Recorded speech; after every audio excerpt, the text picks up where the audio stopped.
ಯಾವುದನ್ನು ಖಂಡಿಸೋಕೆ ಹೋಗಿ ಇನ್ನೇನೋ ಹೇಳಿ ತಗಲಾಕೊಳ್ಳೋದಂದ್ರೆ ಇದೇ ಇರಬೇಕಪ್ಪ.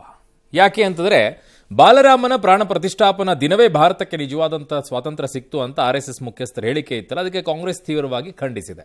ಭಾಗವತ್ ಮಾತು ದೇಶದ್ರೋಹಕ್ಕೆ ಸಮ ಅಂತ ರಾಹುಲ್ ಗಾಂಧಿ ಅವರು ಹೇಳಿದ್ದಾರೆ. ದೆಹಲಿಯಲ್ಲಿ ಕಾಂಗ್ರೆಸ್ ಪಕ್ಷದ ನೂತನ ಕಟ್ಟಡ ಉದ್ಘಾಟನಾ ಕಾರ್ಯಕ್ರಮದಲ್ಲಿ ಮಾತನಾಡಿದ ರಾಹುಲ್ ಗಾಂಧಿ 1947ರಲ್ಲಿ ದೇಶಕ್ಕೆ ಸ್ವತಂತ್ರ ಬಂದಿಲ್ಲ ಎನ್ನುವ ಮೂಲಕ ಇಡೀ ದೇಶದ ಪ್ರಜೆಗಳನ್ನು ಭಾಗವತ್ ಅಪಮಾನಿಸಿದ್ದಾರೆ, ಸ್ವತಂತ್ರ ಸೇನಾನಿಗಳ ಹೋರಾಟವನ್ನು ಹೀಗಳೆದಿದ್ದಾರೆ ಅಂತ ವಾಗ್ದಾಳಿಯನ್ನ ನಡೆಸಿದ್ರು. ಇಲ್ಲಿಯವರೆಗೂ ರಾಹುಲ್ ಗಾಂಧಿ ಅವರು ಆ ವಿಚಾರದಲ್ಲಿ ಕರೆಕ್ಟಾಗೇ ಇದ್ರು. ಆ ಸ್ಟ್ಯಾಂಡು ನಿನ್ನೇನೂ ಹೇಳಿದ್ದೇನೆ, ಮೋಹನ್ ಭಾಗವತ್ ಅವರು ಇದಕ್ಕೆ ಕಂಪೇರ್ ಮಾಡಿದ್ದು ರಾಂಗ್ ರಾಂಗ್ ರಾಂಗ್ ಅಂತ ಹೇಳಿ. ಆದರೆ ಮುಂದುವರೆದ ಭಾಗದಲ್ಲಿ ರಾಹುಲ್ ಗಾಂಧಿ ಹೇಳ್ತಾರಲ್ಲ, ಅದು ಅಲ್ಲಿ ತಗಲಾಕೊಂಡ್ರು. ಏನು ವಿವಾದಾತ್ಮಕ ಹೇಳಿಕೆಯನ್ನು ಕೊಟ್ಬಿಟ್ರು. ದೇಶದಲ್ಲಿ ಎರಡು ಸಿದ್ಧಾಂತಗಳ ನಡುವೆ ಯುದ್ಧ ನಡೀತಾ ಇದೆ, ಮಾಡ್ಕೊಳ್ಳಿ, ತಪ್ಪೇನಿದೆ. ನಾವೀಗ RSS BJP ಜೊತೆಗೆ ದೇಶದ ವಿರುದ್ಧ ಹೋರಾಡ್ತಾ ಇದ್ದೀವಿ ಅಂತ ಹೇಳಿಬಿಟ್ರು. RSS BJP ಜೊತೆಗೆ ಹೋರಾಟ ಮಾಡಲಿ, ಅದು ಅವರು ಪಕ್ಷವಾಗಿ ಮಾಡ್ತಾರೆ. ಬಟ್ ದೇಶದ ವಿರುದ್ಧ ಅಂದ್ರಲ್ಲ, ಅಲ್ಲಿಗೆ ಆಯ್ತಿದು. ಇದನ್ನ ಖಂಡಿಸಿ ಈಗ BJP ಮುಗಿಬಿದ್ದಿದೆ. ರಾಹುಲ್ ಹೇಳಿಕೆಯಿಂದ ಕಾಂಗ್ರೆಸ್ ನಿಜ ಸ್ವರೂಪ ಬಯಲಾಗಿದೆ ಅಂತ JP ನಡ್ಡಾ ಕಿಡಿಕಾರಿದ್ದಾರೆ. ದೇಶದ ವಿರುದ್ಧ ವಿಪಕ್ಷ ಹೋರಾಡ್ತಾ ಇದೆ ಎನ್ನುವ ರಾಹುಲ್ ಸಂವಿಧಾನ ಪುಸ್ತಕವನ್ನು ಯಾಕೆ ಹಿಡ್ಕೊಂಡು ಓಡಾಡ್ತಾ ಇದ್ದಾರೆ ಅಂತ ವಿತ್ತ ಸಚಿವೆ ಪ್ರಶ್ನಿಸಿದ್ದಾರೆ. He said yesterday is treason because it is stating that the constitution is invalid. It is stating that everything, the fight against the British was invalid, and he has the audacity to say this publicly. In any other country he would be arrested and tried. The BJP and the RSS have captured every single institution of our country. We are now fighting the BJP, the RSS and the Indian state itself. ಮುಂದಿನ ಪ್ರಧಾನಿ ಆಗಬೇಕು ಅನ್ನುವಂಥ ಆಸೆ ಇಟ್ಕೊಂಡು ಓಡಾಡ್ತಾ ಇದ್ದೀರಾ. ಏನು ಮಾತನಾಡಬೇಕು, ಹೇಗೆ ಮಾತನಾಡಬೇಕು, ಯಾವ ವಿಚಾರವನ್ನು ಕರೆಕ್ಟಾಗಿ ಹೇಳ್ತಾ ಇರ್ತೀರ, ಅದೇನು ದಾರಿ ತಪ್ತಿರೋ ಗೊತ್ತಾಗಲ್ಲ ಕೆಲವೊಂದು ಟೈಮಲ್ಲಿ. ಅದೇನು ತಲೆಯಲ್ಲಿ ಬರುತ್ತೆ, ಯಾಕಿಂತವೆಲ್ಲ ಹೇಳ್ಕೊಡ್ತೀರಾ? ಉಳಿದಿದ್ದೆಲ್ಲ ಕರೆಕ್ಟಾಗಿತ್ತು ನಿಮ್ಮದು. ಸ್ವತಂತ್ರ ಹೋರಾಟದ ಜೊತೆಗೆ ಇದನ್ನು ಕಂಪೇರ್ ಮಾಡಬಾರ್ದಾಗಿತ್ತು ರಾಮ ಮಂದಿರವನ್ನು ಕಟ್ಟಿರೋ ವಿಚಾರಕ್ಕೆ ಅಂತ ಕರೆಕ್ಟಾಗಿದ್ದದು. ಅದಾದ ನಂತರ ದೇಶದ ಜೊತೆಗಿನ ಹೋರಾಟವನ್ನು ಮಾಡ್ತಾ ಇದ್ದೀವಿ ಅಂತ ಏನದು ಅರ್ಥ ಏನಾದರೂ ಇದೆಯಾ? BJP ಜೊತೆಗೆ ಹೋರಾಟ ಮಾಡ್ತಾ ಇದ್ವಿ, ಕರೆಕ್ಟ್ ಮಾಡಿ. RS ಜೊತೆಗೆ ಹೋರಾಟ ಮಾಡ್ತಾ ಇದ್ವಿ, ಕರೆಕ್ಟ್. ನಿಮ್ಮ ಸೈದ್ಧಾಂತಿಕವಾಗಿ ನಿಲುವುಗಳು ಹೋರಾಟ ಮಾಡಿ. ದೇಶದ ಜೊತೆಗೆ ಹೋರಾಟ ಅಂದ್ರೆ ಏನು? BJP RSS ದೇಶನ ಇವ್ರಿಗೆ ಹಾಗಾದ್ರೆ ಅಲ್ಲಿಗೆ ಮಾಡಿ ಇಡ್ತಾ ಇದ್ದೀರಾ ಅಂತ ಹಂಗೆ ಅನಿಸ್ತಾ ಇದೆ ನಿಮಗೆ?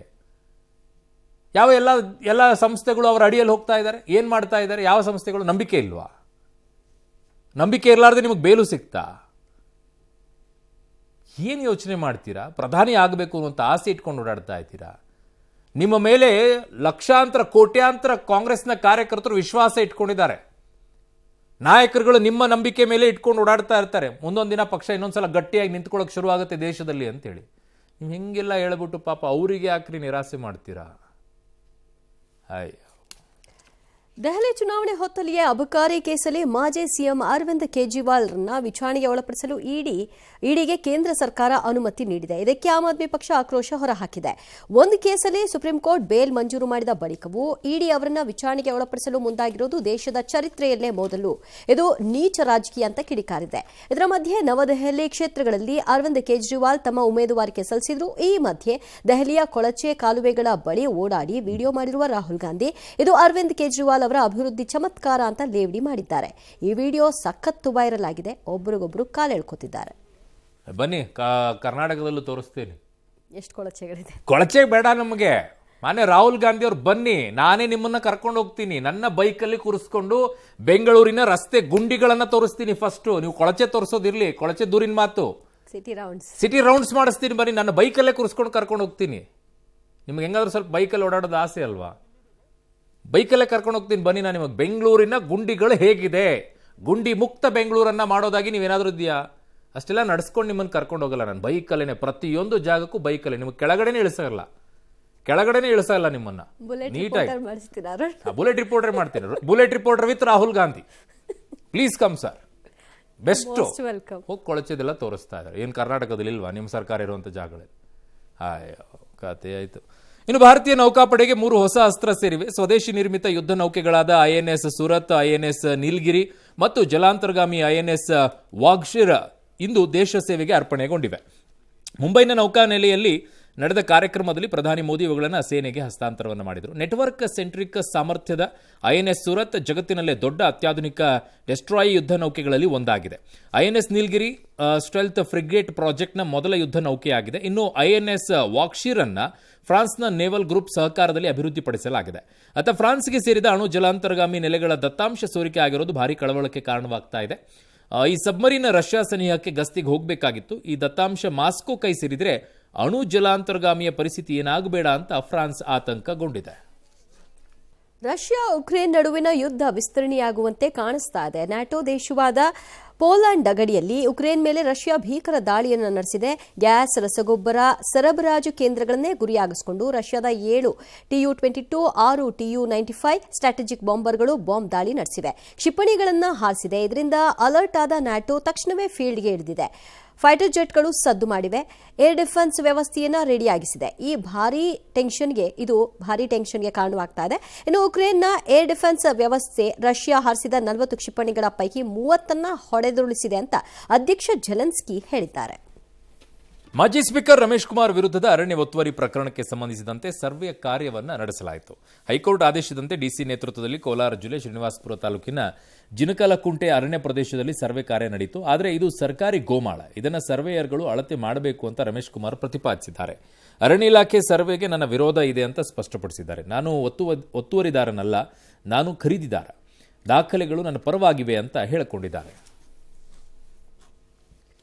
ಉತ್ತರ ಪ್ರದೇಶದ ಪ್ರಯಾಗ್ರಾಜ್ನ ಗಂಗಾತೀರದಲ್ಲಿ ಮಹಾಕುಂಭಮೇಳ 3ನೇ ದಿನವೂ ಕೂಡ ಮುಂದುವರೆದಿದ್ದು ಈವರೆಗೂ 6.5 ಕೋಟಿಗೂ ಅಧಿಕ ಭಕ್ತರು ತ್ರಿವೇಣಿ ಸಂಗಮದಲ್ಲಿ ಪವಿತ್ರ ಸ್ನಾನವನ್ನ ಮಾಡಿದ್ದಾರೆ. ಮೊದಲ ದಿನ 1.75 ಕೋಟಿ ಮಂದಿ, ನಿನ್ನೆ 3.50 ಕೋಟಿ ಮಂದಿ, ಇಂದು ಕೂಡ 1 ಕೋಟಿಗೂ ಹೆಚ್ಚು ಮಂದಿ ಕೊರೆವ ಚಳಿ ಲೆಕ್ಕಿಸದೆ ಅಮೃತ ಸ್ನಾನದಲ್ಲಿ ತೊಡಗಿದ್ದು ಕಂಡುಬಂತು. ಮಹಾಕುಂಭಮೇಳದಲ್ಲಿ ಪಾಲ್ಗೊಂಡಿರುವ ವಿದೇಶಿ ಭಕ್ತಿಯೊಬ್ಬರು ಮಡಿಲಲ್ಲಿ ಗಣೇಶನ ವಿಗ್ರಹವನ್ನು ಹೊಂದಿರುವ ಫೋಟೋ ವೈರಲ್ ಆಗಿದೆ. ಬ್ಯೂಟಿ ಆಫ್ ಸನಾತನ್, ಜೈ ಗಣೇಶ್ ಎಂಬ ಕಮೆಂಟ್ಗಳು ಹೊರಹೊಮ್ಮಿವೆ. ಇನ್ನು ನಿನ್ನೆ ಅಸ್ವಸ್ಥಗೊಂಡಿದ್ದ ಸ್ಟೀವ್ ಜಾಬ್ಸ್ ಪತ್ನಿ ಕಮಲಾ ಚೇತರಿಸಿಕೊಂಡಿದ್ದು ಗಂಗೆಯಲ್ಲಿ ಮಿಂದೆದ್ದಿದ್ದಾರೆ ಅಂತ ಯುಪಿ ಆಡಳಿತ ತಿಳಿಸಿದೆ. ಬಹಳಷ್ಟು ಜನಕ್ಕೆ ಕುಂಭಮೇಳದ ವಿಚಾರದಲ್ಲಿ, ಮಹಾಕುಂಭಮೇಳದ ವಿಚಾರದಲ್ಲಿ ಬಹಳಷ್ಟು ಜನಕ್ಕೆ ಗೊತ್ತಿಲ್ಲ. ಬಟ್ ಕುಂಭಮೇಳ ಅಂತಂದ್ರೆ ಹಿಂದೂ ಧರ್ಮದಲ್ಲಿ ಒಂದು ಏನೋ ಇದೆ ಅಂತ ಹೇಳಿ ನಂಬಿಕೆ. ಏನು ಕುಂಭಮೇಳ? ಕುಂಭ ಅಂದ್ರೆ ಏನು? ಇದು ಕಳಶ. ಸಮುದ್ರ ಮಂಥನ ನಡೆಯುವಂಥ ಸಂದರ್ಭದಲ್ಲಿ ಕಳಶ ಏನು ಬರುತ್ತೆ, ಅಮೃತದ ಕಳಶ, ಆ ಕಳಶಕ್ಕೋಸ್ಕರ ರಾಕ್ಷಸರು ಮತ್ತೆ ದೈವರ ನಡುವೆ ಯುದ್ಧ ನಡೆಯುತ್ತೆ. 12 ದಿನ ಯುದ್ಧ ನಡೆಯುತ್ತೆ. ಅದು ಒಂದಲ್ಲ 12 ದಿನ ಯುದ್ಧ ನಡೆಯುತ್ತೆ. ಈ ಯುದ್ಧದ ಸಂದರ್ಭದಲ್ಲಿ ಆ ಕಳಶದಿಂದ 4 ಹನಿ ಅಮೃತ ಕೆಳಗಡೆಗೆ ಬೀಳುತ್ತೆ ಭೂಮಿಯ ಮೇಲೆ. ಇದು ನಂಬಿಕೆಗಳನ್ನು ಹೇಳ್ತಾ ಇದ್ದೀನಿ. ಅದು ಒಂದು ಕಡೆಗೆ ಉಜ್ಜಯಿನಿ, ಇನ್ನೊಂದು ಕಡೆಗೆ ನಾಸಿಕ್ಕು, ಇನ್ನೊಂದು ಕಡೆಗೆ ಹರಿದ್ವಾರ, ಇನ್ನೊಂದು ಕಡೆಗೆ ಅಲಹಾಬಾದ್. ಈ 4 ಜಾಗಗಳೇನಿದೆ, ಇದೇ ಆ 4 ಜಾಗಗಳು ಅಮೃತ ಬಿದ್ದಿರುವಂಥ ಜಾಗ ಅಂತ ಹೇಳಿ. ಹಾಗಾಗಿನೇ ಅರ್ಧ ಕುಂಭ ಮೇಳ ಅಂತ ಕರೀತಾರೆ. ಅದು 6 ವರ್ಷಕ್ಕೊಂದ್ಸಲ ನಡೆಯುತ್ತೆ. ಇನ್ನೊಂದು ಕಡೆಗೆ ನಡೆಯುವಂಥದ್ದು ಪೂರ್ಣ ಕುಂಭಮೇಳ ಅಂತ ನಡೆಯುತ್ತೆ. ಅದು 12 ವರ್ಷಕ್ಕೊಂದ್ಸಲ ನಡೆಯುವಂಥದ್ದು. ಇನ್ನೊಂದು ಮಹಾಕುಂಭಮೇಳ ಅಂತ ನಡೆಯುತ್ತೆ. ಇದು 144 ವರ್ಷಕ್ಕೆ ನಡೀತಾ ಇರೋದು.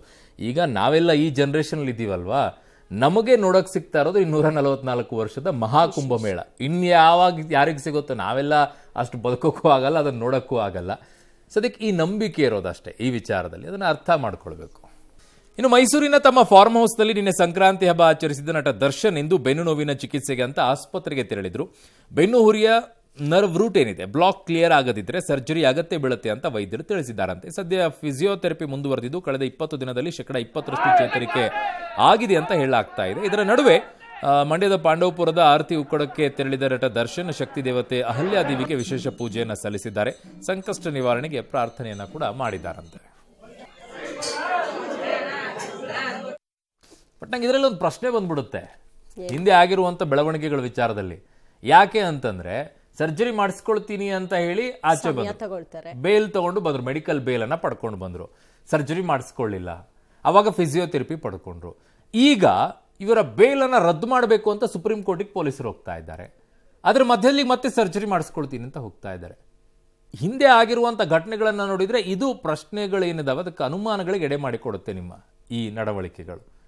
ಅದಾಗುತ್ತಾ ಆಗಲ್ವಾ, ಸರ್ಜರಿ ಮಾಡಿಸ್ಕೊಳ್ವಾ, ವೈದ್ಯರು ಡಿಸೈಡ್ ಮಾಡಬೇಕು. ಬಟ್ ಏನು ಅನ್ನಕ್ಕೂ ಆಗಲ್ವಲ್ಲ. ಹೆಲ್ತ್ ವಿಷಯ. ಎಸ್. ಸ್ಯಾಂಡಲ್ವುಡ್ ಹಿರಿಯ ನಟ ಸರಿಗಮ ವಿಜಿ ಇನ್ನಿಲ್ಲ. ಇತ್ತೀಚೆಗಷ್ಟೇ ಅನಾರೋಗ್ಯದಿಂದ ಅವರು ಆಸ್ಪತ್ರೆಗೆ ದಾಖಲಾಗಿದ್ರು. ಚಿಕಿತ್ಸೆ ಫಲಕಾರಿಯಾಗದೆ 76 ವರ್ಷದ ವಿಜಿ ಇಹಲೋಕ ತ್ಯಜಿಸಿದ್ದಾರೆ. ಸರಿಗಮ ವಿಜಿ ನಿಧನಕ್ಕೆ ಸ್ಯಾಂಡಲ್ವುಡ್ ಕಂಬನಿ ಮಿಡಿದಿದೆ. ನಾಳೆ ರವೀಂದ್ರ ಕಲಾಕ್ಷೇತ್ರದಲ್ಲಿ ಅಂತಿಮ ದರ್ಶನಕ್ಕೆ ವ್ಯವಸ್ಥೆಯನ್ನ ಮಾಡಲಾಗುತ್ತೆ. ಮಧ್ಯಾಹ್ನದ ನಂತರ ಚಾಮರಾಜಪೇಟೆ ಚಿತಾಗಾರದಲ್ಲಿ ಅಂತ್ಯಕ್ರಿಯೆ ನೆರವೇರುತ್ತೆ. 269 ಸಿನಿಮಾಗಳಲ್ಲಿ ನಟಿಸಿದ್ರು. 100ಕ್ಕೂ ಹೆಚ್ಚು ಚಿತ್ರಗಳಲ್ಲಿ ಸಹ ನಿರ್ದೇಶಕರಾಗಿ ಕೆಲಸ ಮಾಡಿದ್ರು. ರಾಜ್ಯೋತ್ಸವ ಪ್ರಶಸ್ತಿ ಸೇರಿ ಹಲವು ಪುರಸ್ಕಾರಗಳಿಗೆ ಪಾತ್ರರಾಗಿದ್ರು. ಯಾಕೆ ಸರಿಗಮ ಅಂತ ಬಂತು ಅವರಿಗೆ? ನಾಟಕಗಳನ್ನು ಒಂದು ನಾಟಕ ಮಾಡಿದ್ರು ಅವರು.